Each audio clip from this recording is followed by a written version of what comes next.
co-parenting is, I say it often, it's the most challenging thing I've ever had to do in my life, ever. Navigating college, being a big brother, like none of that stuff. Even honestly, even being a dad doesn't compare to co-parenting.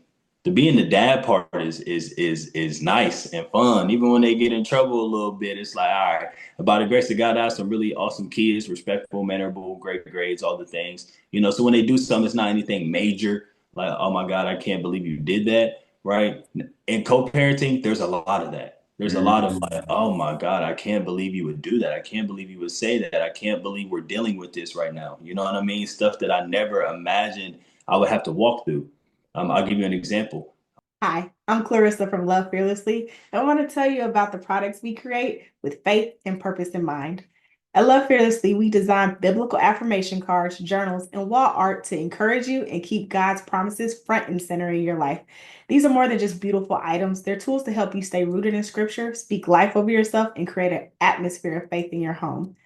Whether you're starting your day with affirmations, journaling your prayers, or decorating your space with God's truths, our products are here to remind you that His love and promises never fail.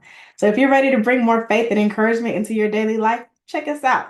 At Love Fearlessly, we're here to help you live boldly in God's love. Bravehearts community, this is Sean Heineman, your premier pre-engagement coach, back with another segment of It's Scary to Remarry, inspiring you to love fearlessly. My co-host, Aquila Maddox, isn't here with us today, but shout out to my co-host. Uh, this is going to be a phenomenal episode. This series, I'm starting the Single Dad series. You just want to stay tuned. This is going to be a phenomenal episode. I feel like single dads don't get enough love, especially from the societal standpoint and media. And we're going to talk about that as well. But today's guest, let's talk about today's guest. He is a father of six, two boys and four girls, who uses his personal journey in fatherhood and co-parenting to inspire and guide others. Armed with a sociology degree from The Ohio State University, he has a unique understanding of the social dynamics that shape families and uses this expertise to help parents create healthier, stronger environments for their children. He created the platform DAPS. I want to talk about that. DAPS with Dads, where parents can come to build and grow together. In this space, parents can find a parent-focused podcast, a 7-day co-parenting devotional, and other free resources. His goal is to see healthier parents raising healthier kids. Bravehearts community, let's show some love to Larry Jr. What's up, Larry? How you doing? What's up, my brother? Doing well, sir. I appreciate that so much, man. It's always interesting to hear it on this side. Yeah, that's you. You're like, wow, that's me. I do that. Yeah, for sure, man, for sure. Real quick, want to show some love to Riley O. Riley O. She created Black Man CEO, which the shirt I'm rocking tonight. Riley O. Go follow her on Instagram. My wife was at a vending event, went to show some support, show some love. So Black Man CEO, make sure that you get your merch from there. I'll have it linked in the description below. Riley O. Shout out to her. Yeah, so Larry. Uh, I want to, before we jump into our questions, because I know people will have some questions. If you have any questions, make sure you leave them below because it's going to be a great one. Can you talk to us about DAPS with Dads? Can you talk to us about that? Yeah, absolutely, man. So some years back, God had just given me this idea of DAPS. And at first I thought it was going to be a book, right? So I started writing this book and I'm like, this is much more than a book. So I started doing some research and realized that DAPS actually, that the hand gesture that we do when we Mm, see each other, all of that, right? Which is now gone beyond just the African American community, but everybody is giving out DAPS originated in Vietnam back in the war, right? And my grandfather was in that war. So watching these documentaries on DAPS, I was like, wow, like so this actually has a deeper connection than just what I've been doing my whole life when I see my friends. But back then, the black soldiers were having to deal with not only the Vietnamese enemy, but friendly fire quotes, right, on the friendly from white soldiers, right? So they came up with these hand gestures to be able to welcome each other back from the front lines. And now, of course, we see it the football field, in the boardroom. We see it everywhere. Everybody's giving out DAPS. So what I want to be able to offer to other parents is that, right? DAPS, direction, advice, perspective, and support. That's four things that I can offer for free that I can offer to anybody, mom, dad, adoptive mom, kinship mom, bonus dad, whoever. If you're raising a kid, I can give you some DAPS. So I've formulated this platform to just see us come together, man. And again, for healthy parents to raise healthy kids. That's what's up, man. I love that. That's what's up. Wow. You just gave me a whole educational moment. Had no idea. That part. Yeah, right. And real quick, shout out to you. I'll have it linked in the description. You were on Brittany's show. Yeah. Brittany Broaddus Smith. She was on here. Phenomenal woman of God. Love everything that she's doing. Been following her for years. So when I seen you on the platform, of course, I had to watch it. I'll have that linked in the description below because you was dropping gems. I was like, this brother, I can't wait to talk to him. Glory to God, man. Shout out to my sis, man. The intimacy farm is definitely something that's much needed in the Christian space. And yeah, man, my sis is definitely doing her thing. So for sure. Yeah, man, for sure. So let's jump into this. Can you walk us through your journey to becoming a single father of six? And what was the biggest adjustment for you? Yeah, man, it's definitely been quite the journey for sure. My first son came while I was at heavy on the Ohio State University. His mom and I were students there, and I had him the end of my first year, so he had to traverse with me, right, for 3.5 years, 4 years on campus. So he is definitely a Buckeye baby. After we graduated, his mom actually moved to Georgia. I didn't know that was happening. I actually found out at graduation, and it just left a hole in my heart. And instead of turning closer to God or moving to Georgia myself, I turned to a whole bunch of vices. And, my vices at the time mainly being women. And in that next little 15-month run, I had four daughters. So I have four Mm. daughters that are within 15 months of each other. So that sprang that number up from 1 to 5 really fast. And then after that, I actually my youngest son is 8. So my boys are at the top and the bottom. My girls are in the middle. My youngest son, I actually was engaged to his mom, but that relationship fell through. So now I am a single dad out here with 6 amazing. I call them my babies, but the youngest is 8. They'll always be my babies, but they're all school age, self-sufficient. So we kick it, right? It's not like I'm having to do strollers and bottles and all the things. We really kick it, and they're some of my best friends. That's what's up, man. That's what's up. Yeah, we not so much of questions already, but we do have a response because Watch My Wildflower, she said, because she kind of just jumped on sporadically and was like, oh. And so she says, so funny. I feel like this is the perfect timing as a woman who is dating a single father. I Wow, also have children of my own. wow. Yeah, right. That's God. Mhm. That is God, because as you mentioned, we talked about that when I did my interview with Brittany. We talked about that, like what dating looks like as single parents. So, wow, divine timing for sure. Yeah. See? I'm glad you joined us. And I want to talk about that as well, but we'll jump on we'll get on that question later. I do, you know what? But I do have a question I want to ask though, because I'm familiar with a little bit of your story, right? But you said you were engaged to My uh youngest son's mom. Yeah. mhm. So what qualities did she have that stood out to you?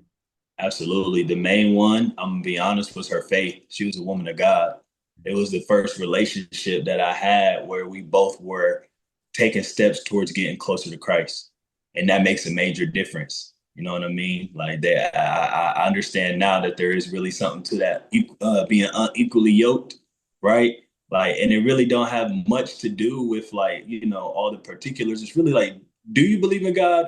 Do you not believe in God? You know what I'm saying? Are you walking to be closer to Jesus, or are you not? Because all of the other stuff, if we both walking towards Christ, all of the other stuff, we'll figure all of that out. The finances, all of that, where we gonna live, we'll figure all that stuff out. But if you're not walking with Christ, well, it's almost impossible because we're on two completely different playing fields. So that was the biggest thing. That was the difference between any of my other relationships. She was so much into walking like Christ. Like there was so much forgiveness, there was so much compassion, right? All of these qualities that we attribute to him. That's what we're supposed to bring to our relationship, and she definitely did that. I just hadn't matured, hadn't healed, and blew that whole thing up, unfortunately.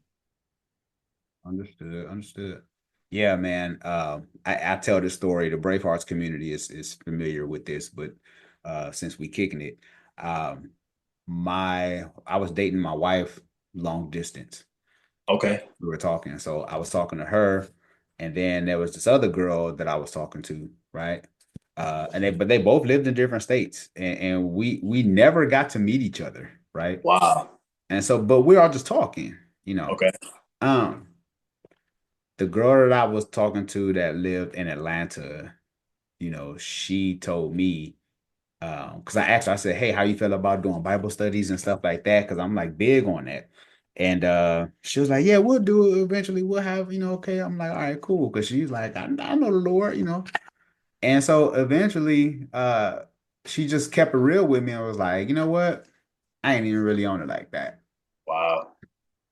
And that was the continental divide for me. You know what I'm saying? Because my wife was like, shoot, Bible study? Now? Let's do it. Let's do it. Right. I think only believers kind of understand that, but I was like, thank you, Lord. I'm like, thank you for her being transparent up front, opposed to dragging this thing out, thinking, she know the Lord. No shade to her. Lord knows if she watching or listening. But I'm glad that she was upfront. So when people talk about dating and stuff and being honest up front, I think that's very important because I was able to really make a decision because she kept it 1,000. That's major. I had no idea about that. But the young lady that I am dating right now, she is in another state, and we have been spending so much time reading and studying and even just worshiping, listening to music together on FaceTime. And it's so refreshing. Number one, right? It makes it easy because that's my life. Like I'm all about my faith. I go to church often. My church is we have a prayer room that's open every day. So I'm in there, I'm big on my faith, and to have somebody that's big on their faith too just makes conversations more natural. Like you don't gotta walk on eggshells. So yeah, we'll definitely have to wrap because this is new territory for me, Yeah. and it's a first for me. But I'm digging it so far. Yeah, man. That's what's up. Yeah, man. We married after 6 months, dated long distance, so we'll wrap off camera. You got For my sure. yeah. Watch My Wildflower asked the question, and I'm somewhat kind of getting ahead of myself, but I think it's kind of worded different. She says, what is something you wish people knew about dating single fathers? Mm. So I think the biggest thing is the kids have to come first. A lot of times, single fathers are stuck on a court-ordered schedule. So it's not just me asking somebody to babysit my kids. This is a day that I am ordered to have my babies. And if I'm on that type of schedule, it might be one of the few days that I have my babies. So there really isn't no maneuvering that too much. So we have to be very strategic about planning. There isn't going, especially if he's seeing his kids week on, week off type of deal. That week, you probably gonna have to plan it for the next week. You know what I mean? Or be strategic enough to give enough heads up. If it is a concert or something that you want to see in that week, you got to give that heads up because his life right now is surrounded and centered around that time with the kids. So it's not that you're in a second place, but until you become the wife, you can't go above the kids, and you have to understand that. I love that. Yeah, that's good. That's another level of awareness, Yeah. because you like, oh, we can't see Maverick City this week. Right, right, right. I That's got my right. kids. Yeah. Yeah, yeah. Oh man. And then the woman who has patience in that, right? Yes. I It think that's makes a major difference, her having the patience. Because, I mean, for real, depending on what stage you're in, are you willing to, if it is something you really want to do on his week with the kids might like Maverick City too. Are y'all willing to take the kids to the concert? Like, you know what I mean? You have to start weighing in that stuff too as you continue to matriculate it because at some point you want to meet the kids, right? So you got to keep all of that in mind. Mhm. Yeah, love it. That's good for sure. She said, I feel that. Uh, For sure. so how do you handle co-parenting?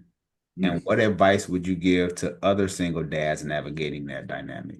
Yeah, man, co-parenting is, I say it often, it's the most challenging thing I've ever had to do in my life. Ever. Navigating college, being a big brother, like none of that stuff. Even honestly, even being a dad doesn't compare to co-parenting. The being the dad part is nice and fun. Even when they get in trouble a little bit, it's like, all right, by the grace of God, I have some really awesome kids, respectful, mannerable, great grades, all the things. So when they do something, it's not anything major. Like, oh my God, I can't believe you did that. Right. In co-parenting, there's a lot of that. There's a lot of like, Mm. oh my God, I can't believe you would do that. I can't believe you would say that. I can't believe we're dealing with this right now. You know what I mean? Stuff that I never imagined I would have to walk through. I'll give you an example. One of my co-parents here in the city with me, we're not on the best of terms, right? She is married, respect all of that. Well, parent teacher conference came up and she couldn't make it. Instead of telling me, she sent like her best friend. Like, and that was just kind of weird to me. You know what I'm saying? And I could have caused a fit or whatever, but I was just like, all right, cool. Hit the teacher up myself, made sure everything was great, which I already knew because I'm in constant communication with the teachers on my own. I already knew everything was fine anyway. So it just the principal was like, dang, like, are we at that level of co-parenting where instead of you even asking me to step in and be a part of the parent teacher conference, you send your friend. So a lot of times for me, the biggest thing in co-parenting is turning the other cheek.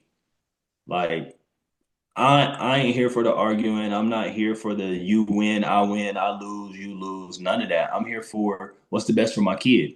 And right now, what's best for my kids because of their ages and them understanding and picking up on energy is for dad to just bite it, eat it. Like I want them to see me be so peaceful that it don't even matter. Like Daddy, can you ask my mom if I can spend a night, please? Sure, I can ask, but we pretty much know what the answer is going to be. So do I get upset every single time? Be like, oh man, no, Mhm. like I'll ask for you, but we already know what's up. So Yeah. next time you come, we'll do the thing that you want to do or something like that. So the biggest thing for me in co-parenting is turning the other cheek. It's not a competition, man. Just let her have it.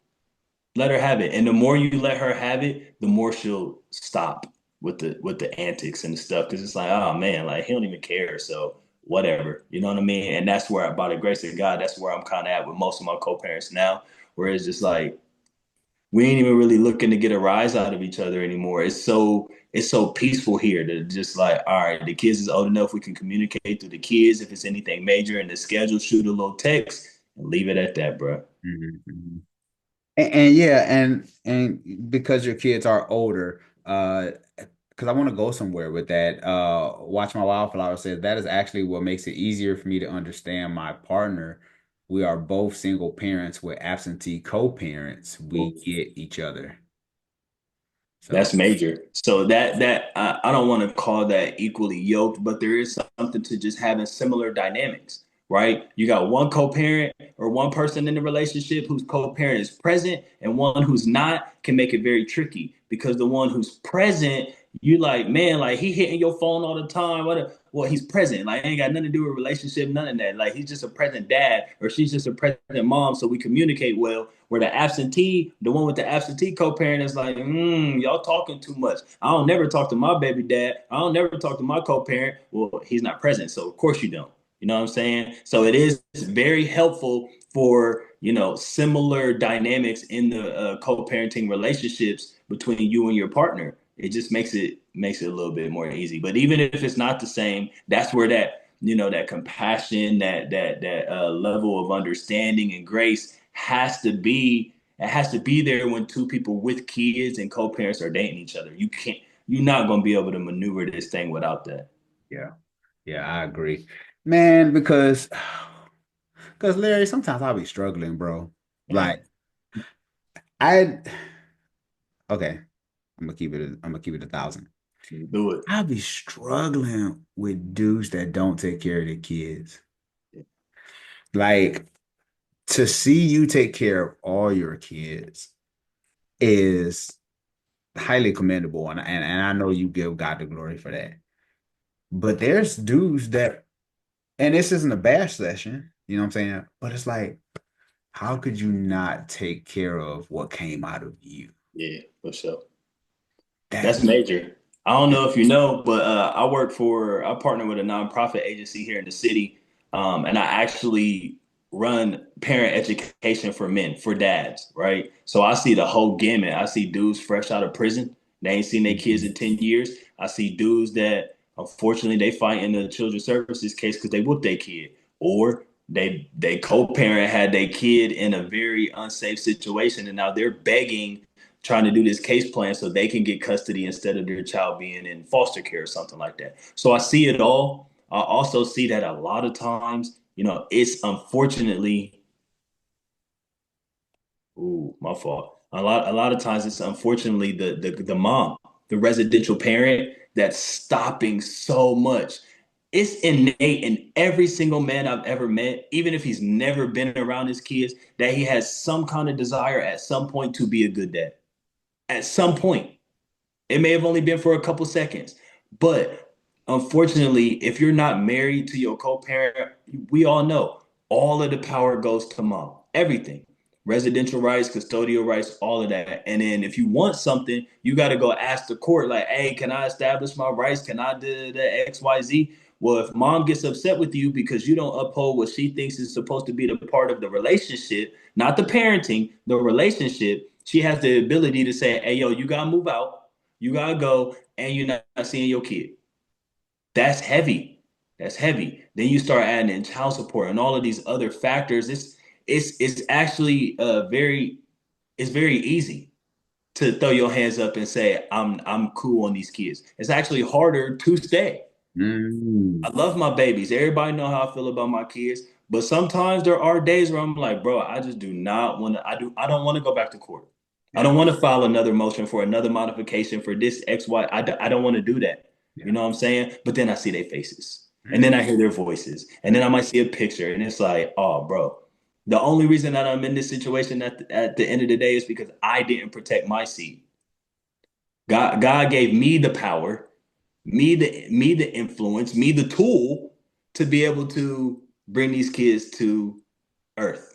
You know what I'm saying? Of course, he is the one that, all the thing. But we have the power as men, and a lot of times we be out here just doing whatever we want.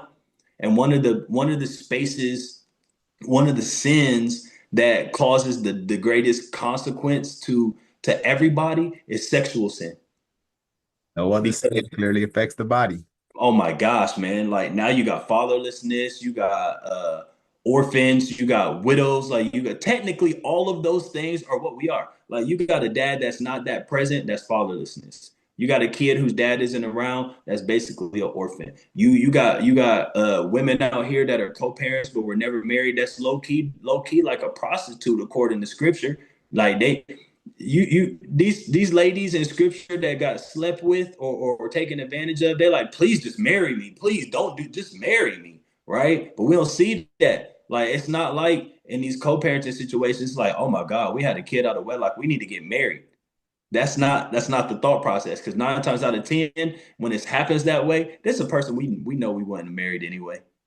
We weren't trying to be with long term. Now we got this baby forever. So I do get the notion of like, dang man, how can a dad not take care of his kid? But there's so many external factors that push that man away. And by the time we see it, it's like, bro, dads just don't care. Nah, he been pushed out the picture. Yeah, thanks for bringing some light on that because I didn't want to make this a bad session, you know what I'm saying? Because I was on that end and I'm, speaking from experience, I was I went through a divorce after 14, almost 15 years. Yeah. And my daughter was like 13-ish, going on 14, maybe 13, 14, maybe something like that. So she was very aware of what was going on. It wasn't like she was a baby, but I remember having to pay child support and alimony. and paying back student loans and having to start back over, like having my own place and you know what I'm saying? All like the moving out, and there was so many different factors, but you know, God still proved to be faithful, man. every Um, time.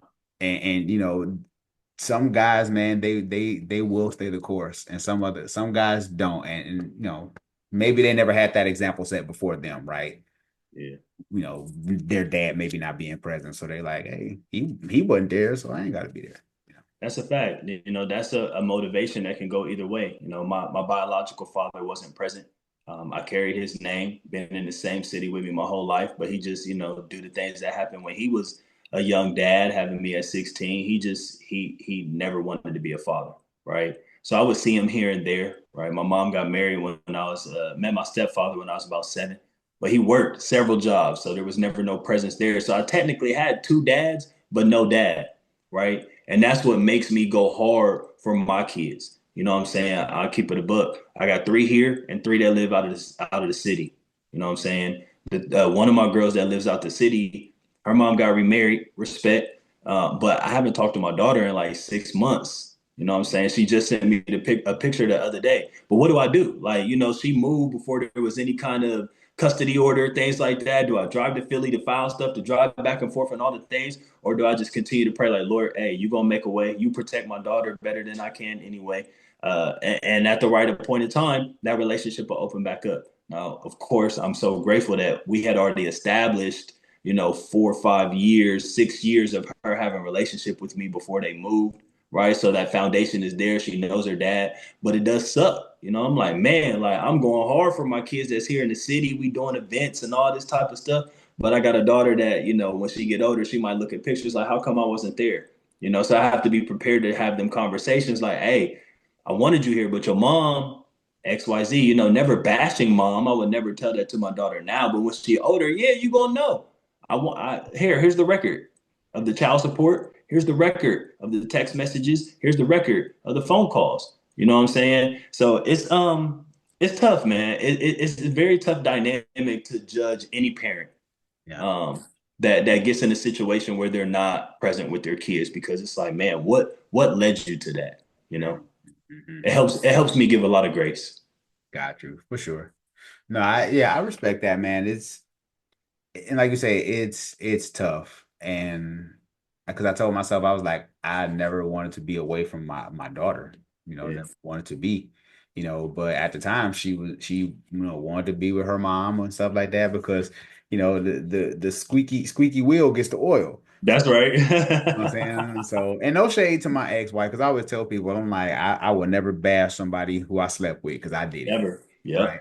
Yep. That part. You know, no shade to her, but at that time, her mom was just like, "Your dad," da, da, da. And that's what she heard, and that's what she ran with until my daughter's 21 now. But now we can have those conversations. She was Yes. able to see for herself. That part. You know what I'm saying? So For a lot of the sure. stuff ain't even in my notes. We like kicking it now. Yes, We sir. done said so much stuff, man. I'm just like, I gotta ask him about this. Um, so what? Yeah, this ain't even in my notes.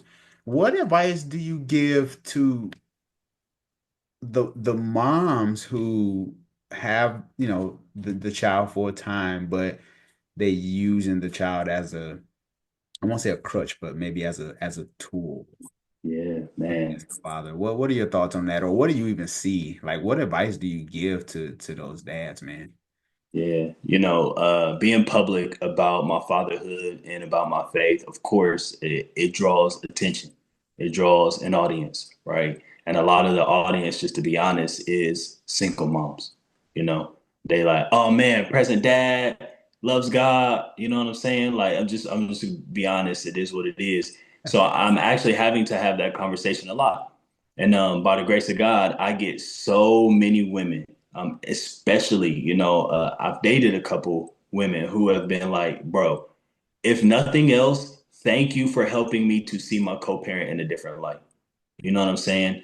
Like sometimes you just don't know until you get a close-up view. So somebody getting close to me and hearing some of these stories and seeing like, look, like sometimes some of the things you may think are just normal or okay as the mom, you're not thinking about how that makes a man feel, right?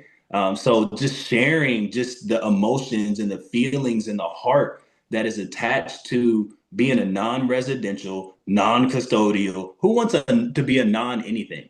Now Mm. you telling me I'm a non-residential parent? Like what? Like I'm a non-custodial parent? Like that's crazy. Like I got a visitation schedule with my child. Like all of that type of stuff is heavy, right? So a lot of times you got to think about these labels.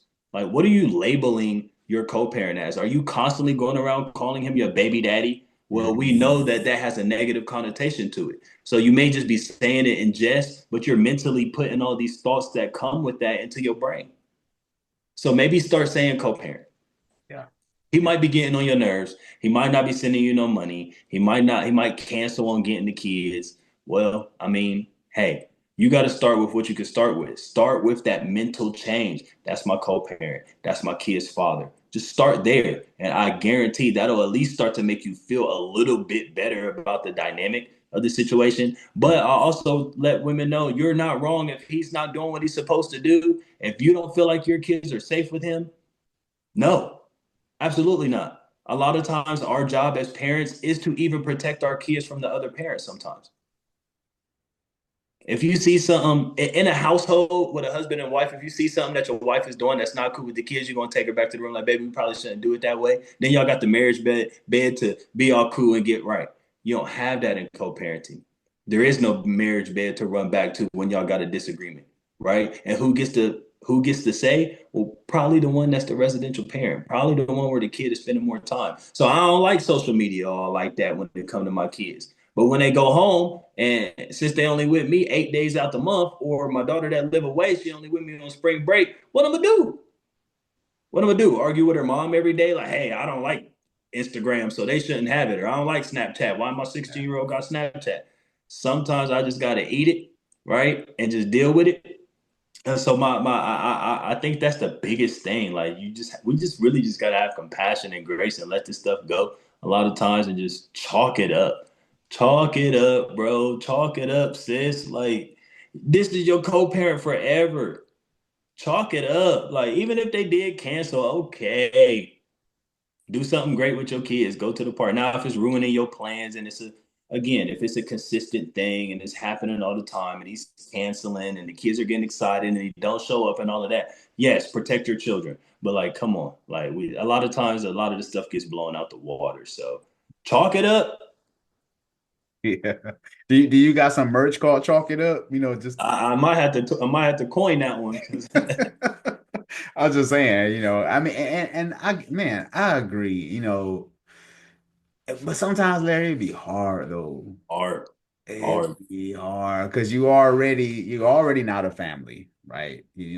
I mean, you are family, but in different households, right? Mm-hmm. And you would have imagined that this person would be with you, and it doesn't work. So sometimes the smallest thing can just trigger you, and you got to be emotionally regulated, you know what I'm saying? Especially when it comes to parents, and Lord knows. Mm-hmm. But it's tough, So to those who watching, I get it, but like you say, not to be out of character and stuff because your kids do see that.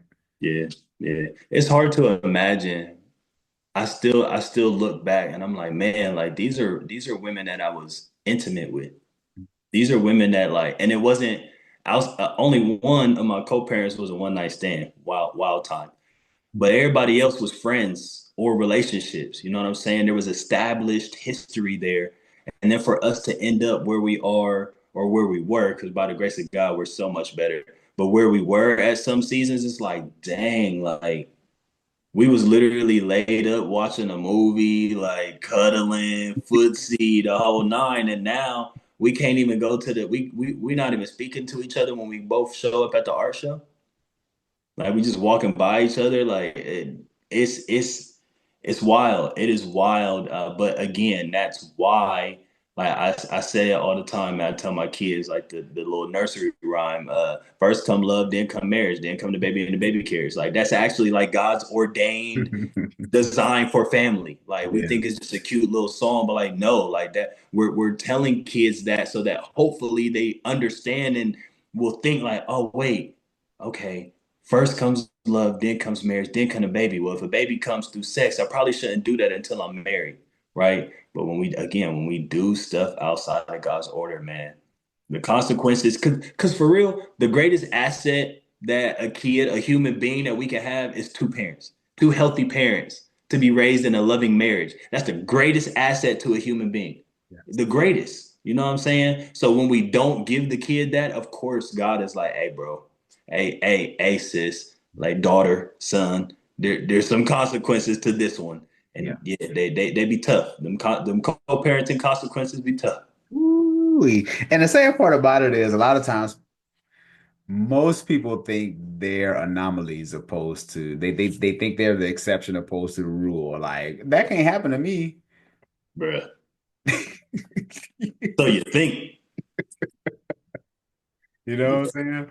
And then, then the cycle starts all over, man. But I'm glad this interview was probably one of the most anticipated interviews that I've ever done wow, because of the way you carry yourself. thank you. I think we don't see this enough, especially with black men and fatherhoods. Because there's fathers, man, and like I told you before, there's fathers that's not taking care of one. That part. You know what I'm saying? So people who are watching this, it can be done. You know what I'm saying? And I'm sure that there's stuff that comes along with it, but it can be done. You are a living testimony That part. that Nah, it man, can be done. I tell people all the time, like I know it was nothing but God to get me to where I am today because I literally see men. I have family members, cousins, brothers that struggle with one co-parent. And I'm out here being able to navigate multiple, you know what I'm saying? I see people struggle with kids that they never get to see. Well, I got to deal with both. I got to deal with kids that I get to see all the time and some that I don't ever get to see. And then even thinking about that dynamic, I don't want my kids that was away or taken away to feel a type of way, jealous of their siblings, like just so much stuff that comes with this, man, that I can't give any credit to anybody but God. Because I mean, this mess is supposed to be like this is supposed to take me out. It's supposed to take me out. But God, man, when I really start like, all right, Lord, like I gotta start walking with you for real and like take this stuff seriously, he just started doing all kind of stuff. I mean, the job, the crib, yeah, he Amen. shows up. He's faithful. He really is faithful, you know? Man, for real. I hear you, man. That's real talk. Oh man, this is heavy. I want to take a quick break for our sponsor. It's our Love Fearlessly Intimacy Card deck that my wife and I created. You can find it at scarytoremarry.com. So if you're on a date with someone, if you are married, if you are in a committed relationship, these 30 questions will constantly keep you informed in who you are with because a lot of times we change over the years. You just never know. So it's these questions that we got to ask, and it's like, oh, I didn't know you like that now, or oh, I didn't even know you thought like that. So these questions on a date are perfect. Larry, so I want to pull one card from the intimacy card deck, and I want Yeah, to ask you a question. yes, sir. All right, let's go. Uh, how did you manage hurt and disappointment growing up? Ooh, my goodness. Growing up, honestly, up until probably college years, probably like my second, third year of college, I just kept everything in. I didn't tell nobody nothing. I mean, childhood stuff and trauma that I didn't tell my mom for real until I got into my late 20s and early 30s. You know what I'm saying? So for me growing up, it was always keep it quiet. I got two siblings with my mom, nine from my dad. I'm the oldest, so it was always this kind of pressure to do everything right. So who do I don't want to go talk to my single mom about my what I'm feeling like as a boy, as a young man, as a teenager. My dad ain't around, my stepfather ain't around. I just ate it, and then it blew up. Honestly, that's what led to a lot of the sexual immorality. There was a lot of I was searching for identity. I had some trauma with relationships, right? How I lost my virginity, all of that type of stuff was kind of traumatic experience a little bit. So all of that played into this decade of just sexual immorality that led to 6 kids. You know what I'm saying? It wasn't until my kids were here and I was like, oh, something got to change. That I was like, okay, not only do I got to start walking this faith thing out for real, but I need to get some therapy. I need to get some real help. And once I got that real help and started having the conversations and digging and realizing where some of this stuff was rooted at, it changed everything.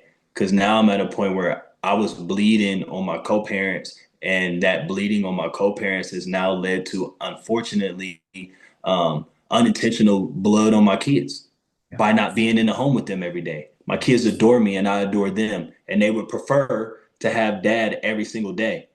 But unfortunately, because I was bleeding, did all I did with their mamas, here we are, and now my kids are having to deal with the blood. So even though it's band-aided up, even though the wounds is healing and all of that, there's still consequences, to me not dealing with that and healing much sooner. But it also helps me as a dad because I'm able to identify stuff in my kids. We're like, let's nip that right now so that doesn't become something we got to deal with or a habit for you, right? I got a teenage boy. Let's nip this now. I don't want to deal with this when you 25 and you out here trying to, you know what I'm saying? So let's deal with it now. So on my end as a kid, it sucked, but I'm grateful for it because now I'm able to look at my kids like, we not gonna let that fester and grow. Mm, love it. That's good. Love it.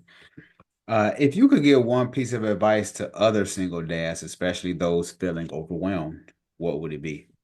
Yeah. The number one would be show up, bro. Hmm. Heavy on that. Show up, bro. It don't matter what it look like. If she only lets you get on FaceTime for 20 minutes Tuesday and Thursday, get on that FaceTime for 20 minutes on Tuesday and Thursday. If you got a supervised visit with somebody that got to sit and watch out at a park, let the person sit and watch you be a great dad at the park. But show up because the kids don't care about none of that. They don't know why it's only on FaceTime. They don't know why this man has to come sit at the park and watch y'all play if you got a guardian that light them or something like that. They don't know. They just want to see their dad. So show up, bro. I know it's tough. I know she might be tripping. I know she might get on your nerves. I know she might have all the control. I know she might say you can do something and then she change her mind and say you can't do it. But if you get the opportunity, take every single opportunity because you never know what moment you have with your kid where you say something or drop some kind of info on them that can change their life forever. It only takes a moment. And we as dads, like we get so many moments to deposit in our kids, but we don't do it. We just ride on by. Like, yep. Even dads that's in the house every day. Just ride on by, not dropping gems on their kids, not talking to them, not communicating, not sharing. So, bro, especially my single dads, just show up, bro. Like it'll make you feel better. A lot of times we think like, oh man, he don't got a job, he going through it. Oh man, he don't da da da da, he going through it. No, he's not seeing his kid, and we don't think of how traumatic and hurtful that is. If I was a gardener and I planted a seed, and then somebody came and just took all my crops, we beefing. We gonna fight. Like we really gonna fight. Like you're not coming in my garden taking my stuff, but somebody has our kid, the greatest seed that we could ever produce, and somebody has our kid and has control over that. So show up, bro. Even if it's tough, man, just show up. I love that. Yeah, man. And like they say, uh, most of success is showing up. Yes. But, at least get there. And you never know what happens afterwards. You just got to get there. I love that you said that. Simple but profound, right? Because a lot of guys they just won't show up. I love that. Watch My Wildflower said, let's see, I heard you say you were married within 6 months. How did you decide that so quickly? Oh, I guess you're talking to me. Mm. Oh, okay. So, Yeah, me too. I'm asking too. um, okay, so and again, this isn't my interview, but she asked a quick question. I just want to answer this real quick because I want to get into our bonus round, and Okay. this is gonna be Larry Uncut. This is Oh boy. yeah. So, 6 months, she was someone who she believed in me. She showed the love of God to me. Um, she was a friend. She was fine too. I mean, fine, she That was part. fine, she got a smile out of this world, man.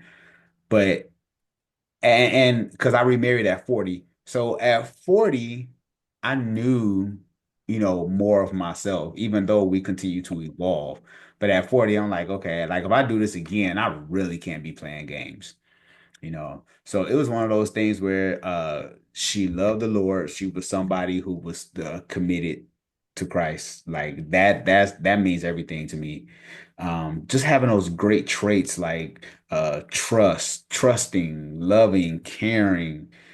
She was one of those people that she would do for people who couldn't do nothing for her in return. These little Yes. intangible things. Yes, bro. And I'm like, she cares for homeless people who can't do nothing for her. How much more I'm showing up? How much more is she gonna do for me? That part. You know what Yeah. I'm saying? Yeah. So I think, and I don't want to get too far from this, but I think a lot of times we always play into the physical, and don't get me wrong, it's important. But at what point are we really going to say these traits are going to carry the relationship longer than the physical? Because you're going to get older. Uh, Michael Jordan is going to land. That's right. You know what I'm saying? Gravity's going to take place. You know what I'm saying? Um, and then what are you stuck with? Yeah. You know what I'm saying? So it was one of the things. She just had a lot of the traits that I cared for, that I knew that was long-term traits. And even now, with us being married over 7 years, we did a lot of growing. There's a lot of stuff that we had to go through, a lot of stuff that, we had to grow and mature with. But even to this day, this is my girl. Like, I rock with her. That's my girl. Yeah. Wow. You just got to be intentional.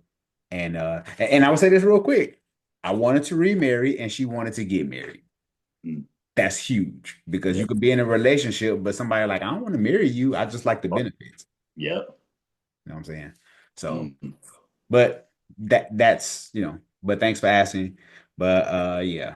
So you go to the YouTube channel. My wife and I did a video on our whole experience on when we dated. So check that out. You'll get all the information there. All right, this is Larry Uncut. This is our bonus round. Oh boy. Okay, yeah.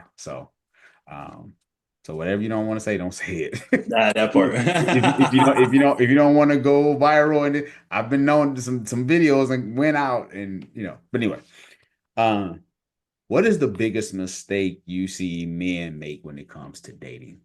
Ooh, my goodness. Hmm. Man, that is an interesting question. I would say probably the biggest mistake is not paying attention to the early signs. I mean, there's going to be signs of her character. There's going to be signs of her values. There's going to be signs of her morals. There's going to be signs of her attitude. We have to pay attention to the signs because if she's talking to you spicy already, that's probably not the best sign. But if she's talking real gentle, that's probably a good sign. You know what I'm saying? If she's only talking about money, finances, what you make, what's your plan? What's your 5 year goal? Okay, well, how much you plan? That's not the best sign. Of course, you want to be financially sound and all the things and financial wellness and all of that. But when y'all equally yoked and y'all both walking out in faith, he gyrate anyway. So really, your faith ain't in the security of me. You should have your security in Christ. And if you believe that Christ brought us together, then those intangibles, because I mean, what we already know, God can blow up somebody's life in 3 months and you making more money than you ever made before. So you don't want to miss out on something special because God hasn't finished putting all the pieces together just yet. So watch out for the signs, man. We let so many maybe the flag is pink, it ain't red yet. I don't want any flags in the early stages. You know what I'm saying? Like if there's those type of flags early on, run. It's okay. There's other men, there's other women out there. Like it's okay. God is showing you that for a reason, right? I look back at some of my experiences. God gave me ample chances to get up out of there and was giving me all kinds of signs. And I didn't pay attention to them when they was pink and then they turned bloody red. And when they bloody red, it's a problem. You know what I'm saying? So we got to take the cues that the Lord gives us and be okay with, I know the fear of rejection and letting go and abandonment and all of these terms, right? Let it go. It's somebody else out there. Because when the right person come, you'll know. Because them flags, it won't be no flags. All the flags will be waving white, talking about come on, and you end up married in 6 months. I surrender. Way to play. Let's Never. go. Let's go. For Let's go. real. Yeah, right. No, I hear you. Yeah, because I think a lot of guys, man, and I know the sisters get caught up in it too, but a lot of time, man, it'd be the physical. It'd be, man, she's so fine. I like everything else goes out the window. But no matter how attractive somebody is, that's somebody else's headache. Or They like, get her away from me. for real. You know what I'm saying? So, but anyway, fill in a blank. My last relationship taught me. Oof. My last relationship taught me to trust her if she says she doesn't want to do it. I was involved with somebody and equally yoked as far as spiritually, read together, pray together, all the things. But there were certain things that she kept telling me and I didn't listen, thinking, oh, I gotta change that. Oh, I gotta make her nah, no. Trust it.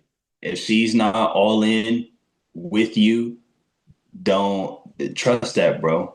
You do not want to be because you can be equally yoked spiritually, but be completely unequally yoked emotionally. And that might be scarier for real. Like, wait, because now you got this person literally just bleeding all over you. The only person I want bleeding on me is Jesus, okay? I don't want I don't want nobody else blood on me for real. So that's kind of disrespectful. So you got all of this trauma and all this stuff you carrying from previous relationships. And now I'm as a man of God, and as a man of God, I don't want to fall into sin again. So I'm probably going to be maneuvering a little bit at a different type of pace than what you may be used to with somebody in the world. Let me trust it, bro. If she's like hesitant and all of that, and she's not with the pace, and she's not sure, go on hit the road. It's all right. That's real. Jeez. From seeing your parents' relationship, what did it teach you about relationships? My goodness. The biggest thing it taught me with my mom and my biological dad, that's the easy one. That women don't have to put men on child support. They don't have to force men to be present with their kids or anything like that. He gonna do what he gonna do regardless, right? I watched my mom make it. My mom did her thing with no child support from my dad ever. You know what I'm saying? Now, by the grace of God, she ended up getting married. You know what I'm saying? But it hurts me a little bit sometimes when I'm like, dang, as present as I am with my kids, that my co-parents still feel like they need to do some of them do this child support thing and all of that type of deal. It's like, man, like that's what we on. I remember when I was in college, my mom came and picked me up. We went down to the child support office and signed away what my dad owed to me. And I was like, wow, like that was an interesting thing because if my dad passed and my grandma got a life insurance policy or something, I don't get none of that because we wrote it away. You know what I mean? But they tried to put a lien on my grandma's crib. That's the only address he ever had. And I was like, oh, absolutely not. My grandma's been like my dad. Like she always stepped in, you know what I mean? So it was a no-brainer to write that off. But even that, taught me like, oh, women just have the power to just say, I want to write it away or I don't want it anymore. Man, it really had me looking at my co-parents different. But also with my mom and my stepdad, it taught me how to fight through. They've been married for over 20 years, and it hasn't been easy all the time. I watched my stepdad. He had no kids, and my mom had two boys. And he came in and still loved on my mom and married her. So it showed me like blended families can be amazing, and there are men and women that will come in and love on your kids unfortunately, better than they absent parent. Yep, that's real talk, man. My ex-wife's son, me and him are still cool to this day. That part, yeah, You know yeah. what I'm saying? We still check in on each other. Hey man, how you doing? You good? Boom, boom, boom. Me and his mom not married together. We're not married anymore, but we still cool. That speaks to your character, bro. Because kids will they know. You could try to tell them all the things about, oh, your dad is XYZ. I dealt with that. One of my co-parents used to be a basher, right? Mm. Then my daughter just started asking me questions like, Daddy, my mom said, and I just know that's not you. Yeah, Mm. that one's not true. You know what I mean? So kudos, bro, because we see a lot of times with divorce where it's like, yeah, nah, no contact, no nothing. So that's major. Yeah.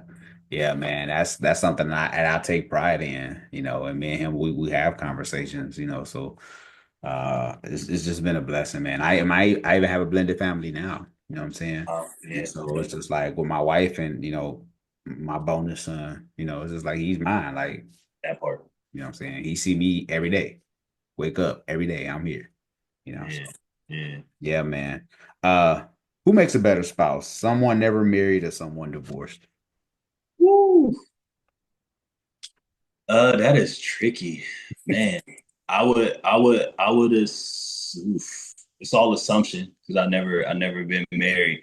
I would Yeah, assume the person that's never been married but has either seen a healthy marriage or being mentored by a healthy marriage, right? I think that person might be, maybe you got, an accountability or a mentor that, is married and you watch him with his wife, or your mentor is a woman and she's married and you see her with her husband. You have that kind of example to go off, then yes, not being married and going into it probably best. But I also see the upside of having been married, knowing what not to do. It's just like any other type of experience. If you've never been to the hood, you probably shouldn't just go to the hood and just do whatever. You know what I'm saying? But if you grew up in the hood, which might not be the best thing, you're gonna have a little bit of wisdom of how to maneuver in the hood, right? Being divorced isn't the best thing, but you got a little bit of wisdom of how to maneuver out through a marriage. So, I mean, I can see the pros and cons of both. for sure, for sure. Yeah, for sure. It's just one of those things, it's always a good question. Uh Absolutely. watch my wildflower. She said I was picking up kids from a concert, so maybe I missed this. Did you feel connected to your bonus kids before you were married? How did you build that relationship? If Oh, that's good. yeah, right. I guess she's talking to me, huh? Yeah, yeah, yeah. Yeah, connected to your bonus kids before you were married.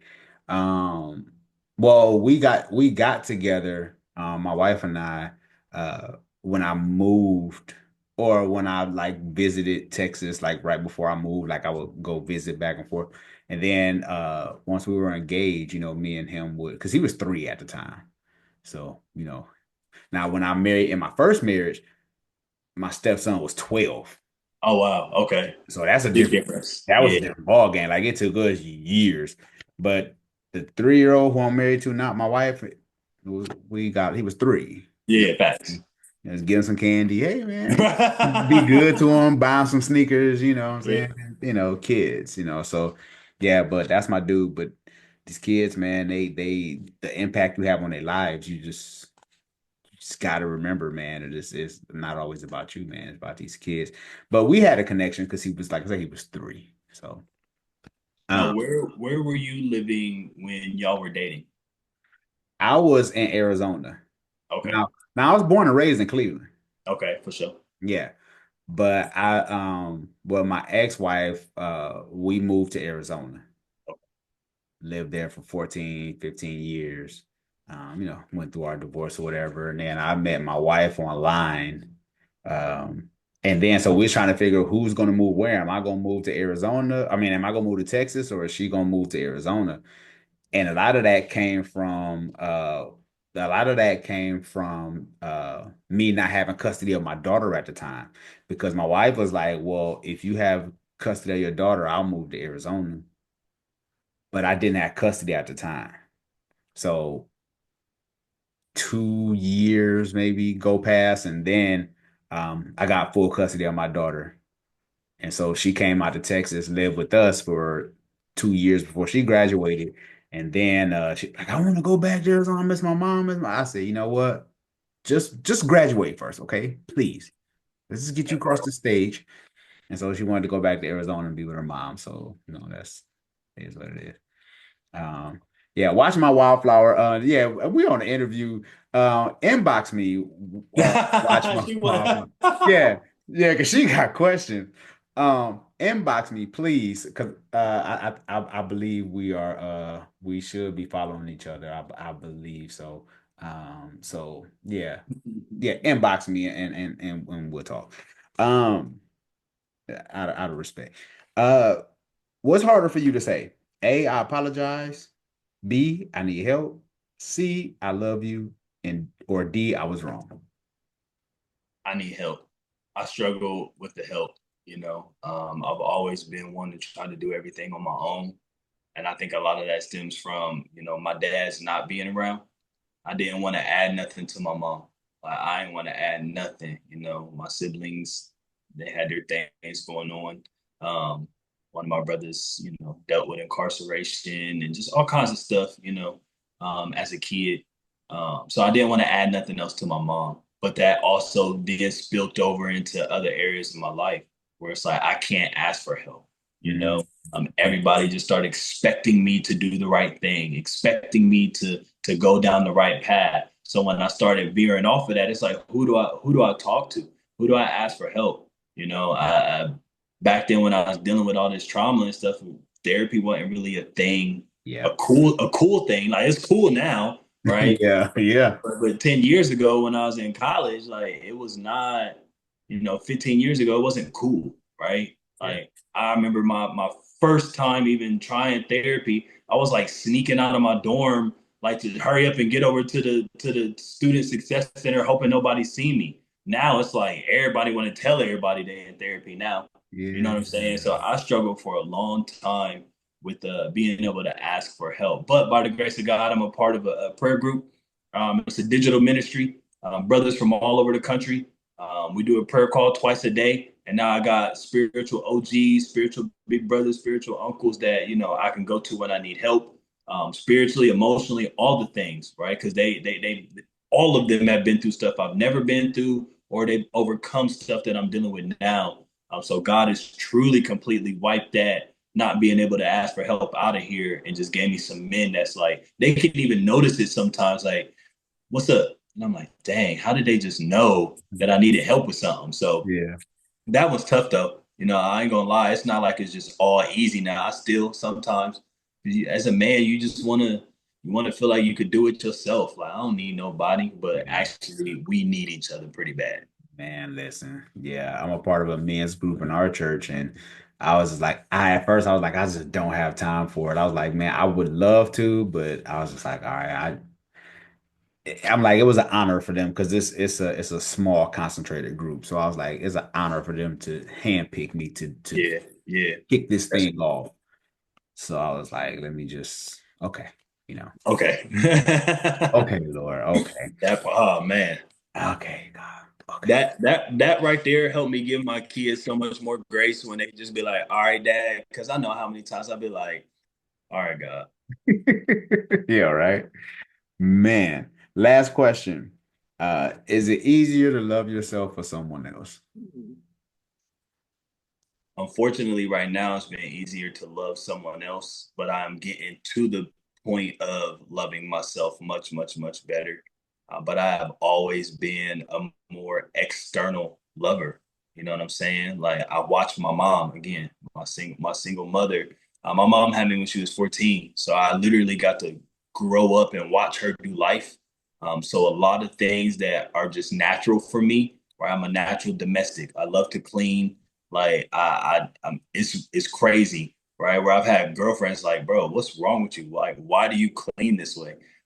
I don't know, maybe because I was raised by a single mom. But even how I show love, I'm affectionate. I'm big on words, letting my person know how I feel about you. Even my co-parents, right? I'll send my co-parents a text when we in a good space, like, hey, I just want to let you know, like, you are an amazing mom. Like, and that's just a part of me being the external lover. I can't remember the last time I sat and wrote something to myself like, I love you, bro.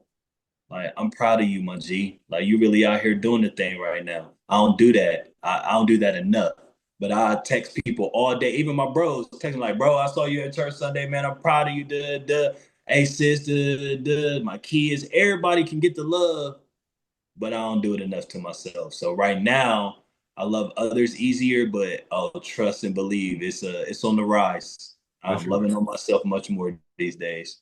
For sure. No, for sure. It's always a interesting question. I always ask my guests when we get to the bonus round. I always ask, it's just always good to hear people's responses, and the honesty that goes with it. Man, this has been a phenomenal episode, Larry. Thank you so much for your time. I want to first of all, I want to acknowledge you, man, for being transparent, for sharing your testimony with the world, man. Um, I want to acknowledge you for just being a great dad, doing the best that you can with, what you have, and taking accountability. I want to acknowledge you for that. You know, that's huge, especially in 2025, right? Yeah, Yeah, man, I want to acknowledge you for your business and not just thinking of yourself, but thinking of other men. So I definitely just want to acknowledge you for those things, man. Let everyone know how they can get in touch with you. absolutely. Thank you, bro. So the website is DAPS with Dads, DAPS with dads.com. Everything is right there. Links to the Instagram, all of that type of stuff.